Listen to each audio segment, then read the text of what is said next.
News Channel 8 is your local election headquarters, and here at Politics on Your Side, we try to introduce you to all the candidates running to represent you. This morning, we're joined by State Senator Greg Steube, who's running to be the U.S. Representative for Florida's District 17, which represents a whole lot of counties. Yeah, it's the heartland of Florida. Sarasota, Polk, parts of, and then all of Charlotte, DeSoto, Hardy, Highlands, and others. First of all, good morning to you. Yeah, good morning to you. Thanks so much for coming in. I wanted to ask you first, the passing of Barbara Bush this week, an icon in the Republican Party, one of only two women to be the mother of and the husband to a U.S. president. What are your thoughts on that? Well, obviously, my thoughts and heart goes out to the Bush family. She just was an icon to Republicans and to women in our country. Some of the things, I read a quote this morning that she had said that no president can be president without God and praying to God, and her faith and her values, I think, speak to what we believe as Americans, and it's certainly a loss to our country, and my thoughts and prayers go out to the family. But she had just an incredible impact in our country, and both being the mother of a president and the wife of a president and a first lady, I think she served our country very, very well and is the epitome of what Americans should strive to be. Yeah, and the mother of a governor right here in Florida, obviously, as well. Yeah. Greg, I want to talk to you about your career path a little bit. So you just switched from the House, the Florida House, to the Florida Senate in this last election cycle, 2016. You were elected to a 4-year term, which you'll now have to leave halfway through. What about your constituents who say you're abandoning them? Well, this Senate district is about 56% of the congressional district that I'm running for. Congressman Rooney's district is in the Senate district that I'm running, that I represent. And I certainly didn't know, nor did many people know, that Congressman Rooney was not going to run for re-election. I certainly thought I was going to be in the Senate for 6 or 8 years, and had guided my thinking that that was going to happen. But when in politics, a lot of politics is timing.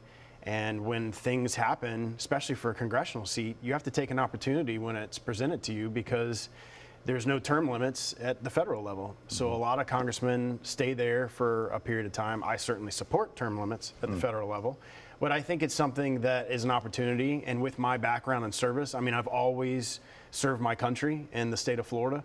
After law school, I was in law school when September 11th occurred, and I decided to enlist and volunteer in the U.S. Army.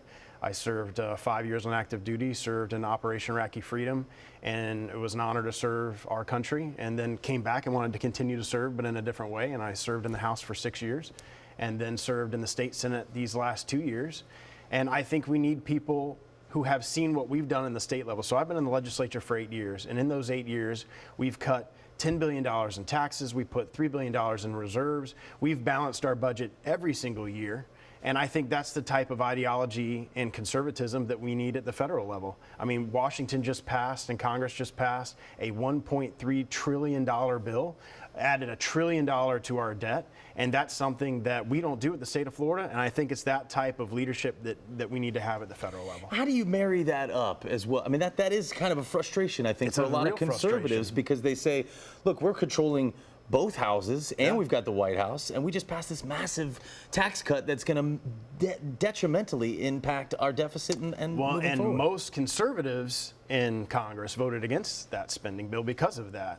And so in order to get it passed, they had to put so much pork inside this bill to get Democrats to support it. You know, things to get other votes across the aisles, to all sorts of different programs that we shouldn't be funding, because we should be focused on what we as Americans should be focused on, and that's building our economy and cutting taxes and cutting regulations. And we've done that for the last 8 years in the state of Florida. And so if we can do it in Florida, the third largest state in the country, we can do it at the national level. It just takes people that are strong and principled and be willing to say enough is enough.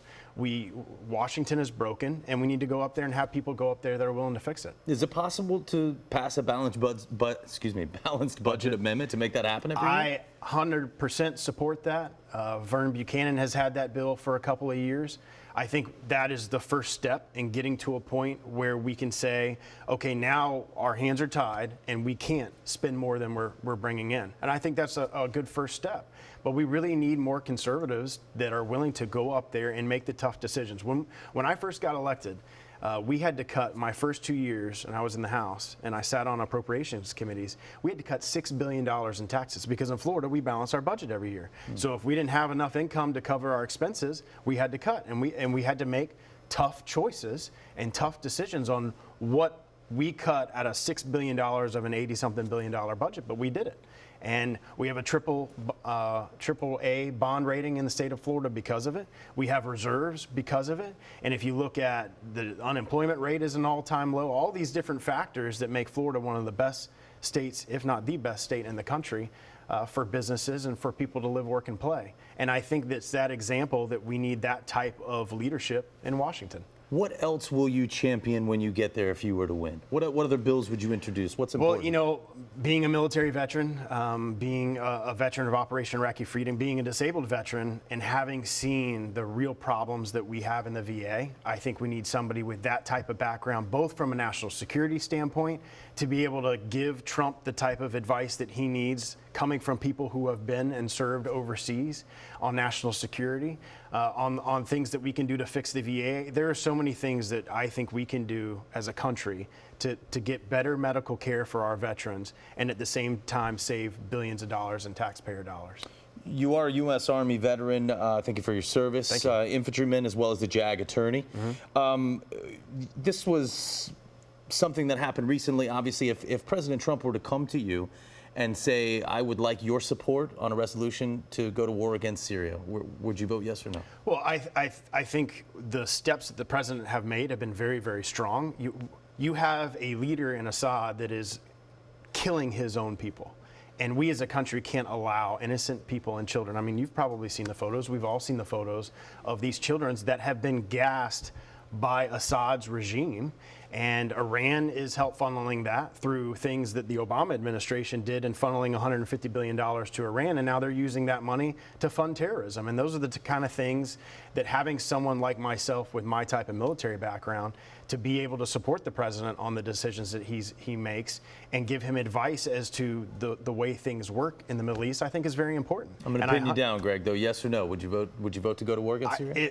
I would vote to support the president on whatever decision he makes. They obviously have a lot more intelligence and are briefed on things that we are not privy to. So I don't know all the things that are happening on the ground like the president does. But if that's the decision that the president makes, leaning on his military advisors, I would 100% support that. And fair enough, you would learn more about that, obviously, if you were a member of Congress. Absolutely. And that was to come to you.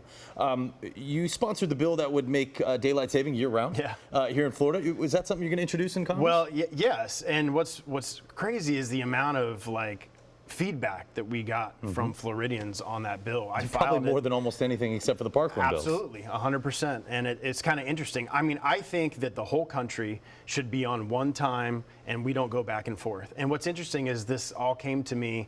I went to the barber after we turned the clocks back, and she has young children, and she said, you know, it takes them 2 weeks to get adjusted to the time change. Why are we doing this? Is there something you can do? And I said, well, I'm happy to file the bill, and let's see what happens. And then there was this huge outpouring of support to stay in daylight savings time. The only, I guess you would say, opposition to it was, well, if we're in daylight savings time year round, but the rest of the eastern seaboard is going back and forth, there'll be time difference if we're doing business in New York or Washington or whatever the case may be. But I absolutely think that Congress should have us in one time period. And what's interesting is if you know the history as to why we as a country started it, over 100 years ago. Not farmers. Yeah, had nothing to do with farmers and everything to do with conserving fuel during the First World War. Well, we obviously don't have those constraints now, so why are we going back and forth twice a year and changing our clocks? And I think I would absolutely support it nationwide. What would you say to the people who, I've had parents reach out to me and say, look, this is going to make my kids waiting in the dark in the morning for the school bus or walking to school even more dangerous because now there'll be even more days where they're in the dark. How would you respond to them? You can move the times up. Each school district can move the times up of when the schools start. So it's very easy. Each school district decides what time their children go to school. And so if it is that much of a detriment and it is that much more dark during that period of time, you could just move the time start of school up. Okay. Let's get to President Trump. You have been a defender of President Trump, saying when you announced your candidacy, I will proudly support Trump and his agenda in Washington. Absolutely. Does any of his behavior bother you? I mean, the recent attacks against the media, against law enforcement, the affair with porn star, the alleged affairs, other affairs, and sexual assaults? Right. I support his agenda and the things that he's done. I mean, you look at, we have a historic unemployment rate with African Americans, and that is because of Trump's agenda in cutting taxes, cutting regulation, and getting people back to work. And that's what we've done here in the state of Florida and been so effective. And that's why I want to go to D.C., because D.C. is broken. And I think we need more people that see that we need these type of policies at the national level. But those things don't bother you? Well, they bother me personally, of course. I don't support the type of personal activities that he has had, but I support what he's done as president and the policies that he's put in place. Okay. After you announced your candidacy, the Orlando Weekly said you have been, quote, most known trying to make NRA lobbyist Marion Hammer's dreams a reality, end quote. You've introduced numerous pro-gun bills, not only access to weapons, but allowing concealed carry permit holders to hold private businesses liable, sue if they're injured in any shootings, allow carry holders to access to college campuses, schools, government meetings, as we discussed just a minute ago, airport terminals. Why is more guns the answer? So a lot of research shows that when there are more guns present, there is more danger.